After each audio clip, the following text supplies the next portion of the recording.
السلام علیکم، welcome back to my YouTube channel. اگر آپ میری ویڈیو پہلی بار دیکھ رہے ہیں تو بی ٹی وی انفرٹینمنٹ کو سبسکرائب کر لیں اور بیل آئیکن پریس کر لیں تاکہ آپ آنے والی ہر ویڈیو سے باخبر رہیں۔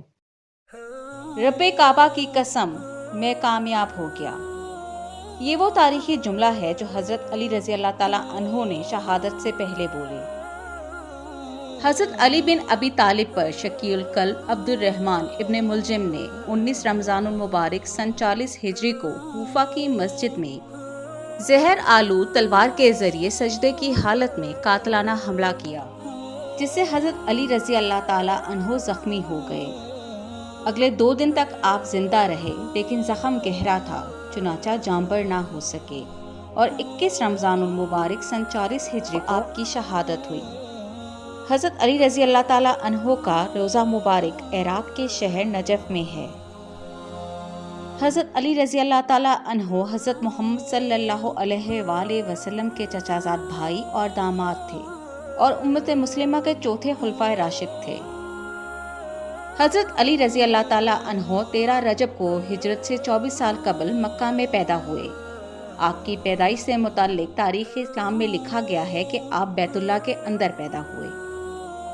حضرت علی کی امتیازی صفات اور خدمات کی بنا پر رسول صلی اللہ علیہ وآلہ وسلم ان کی بہت عزت کرتے تھے اور اپنے قول و فعل سے ان کی خوبیوں کو ظاہر کرتے رہتے تھے۔ جتنے مناقب حضرت علی کرم اللہ وجہ کے بارے میں حدیث نبوی میں موجود ہیں، کسی اور صحابی رسول کے بارے میں نہیں ملتے۔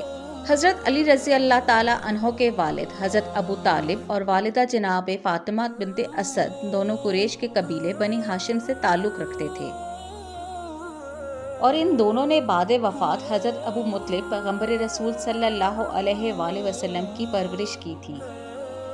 اس طرح پیغمبر رسول صلی اللہ علیہ وآلہ وسلم کی زیر نگرانی آپ کی تربیت ہوئی، اور ایک لمحے کے لیے بھی حضور نے آپ کو کبھی تنہا نہیں چھوڑا۔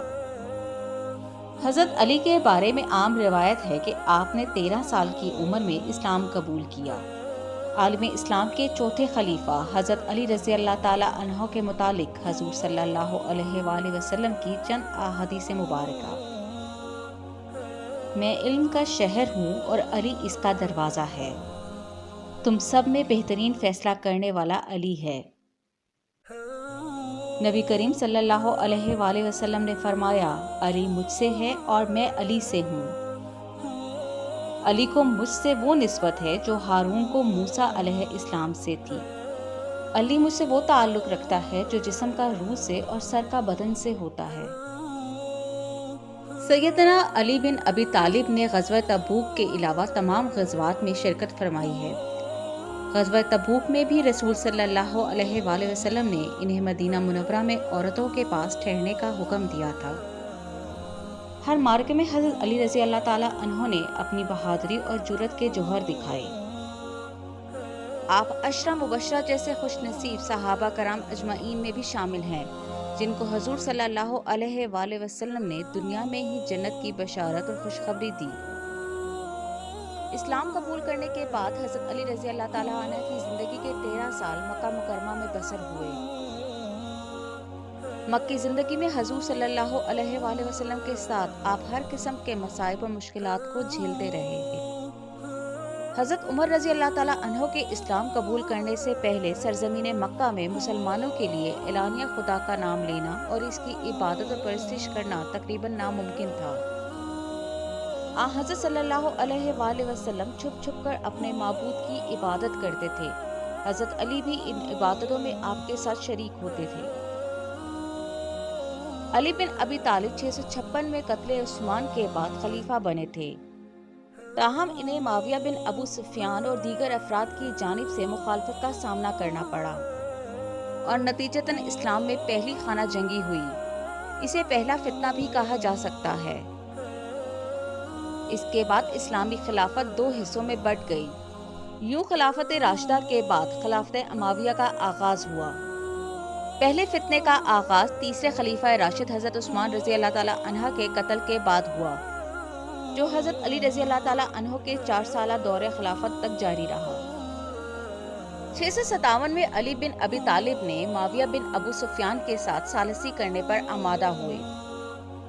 یہ نوبت علی بن ابی طالب کی فوج میں کچھ لوگوں کی بغاوت کی وجہ سے آئی، جنہیں بعد میں خارجی کہا جانے لگا۔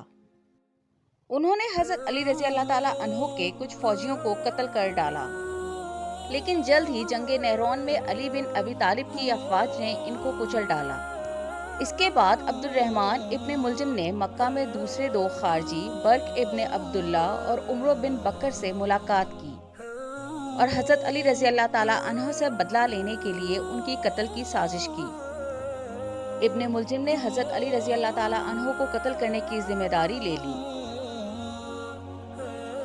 19 رمضان المبارک کو حضرت علی کوفہ کی مسجد میں فجر کی نماز کے لیے داخل ہوئے تو ابن ملجم نے زہریلی تلوار سے حضرت علی رضی اللہ تعالیٰ عنہ کو سجدے کی حالت میں سر پر ضرب لگائی، جس سے حضرت علی رضی اللہ تعالیٰ عنہ کے سر پر گہرا زخم آیا۔ زہر آپ کے پورے جسم میں پھیل گیا اور اسی حالت میں آپ 2 دن تک زندہ رہے اور 21 رمضان المبارک کو حضرت علی رضی اللہ تعالیٰ عنہ نے شہادت پائی۔ عبد الرحمن ابن ملجم کو جب گرفتار کر کے آپ کے سامنے لایا گیا تو آپ نے اپنے بیٹوں سے کہا کہ اس کو اتنا ہی زخم لگانا جتنا اس نے مجھے دیا ہے۔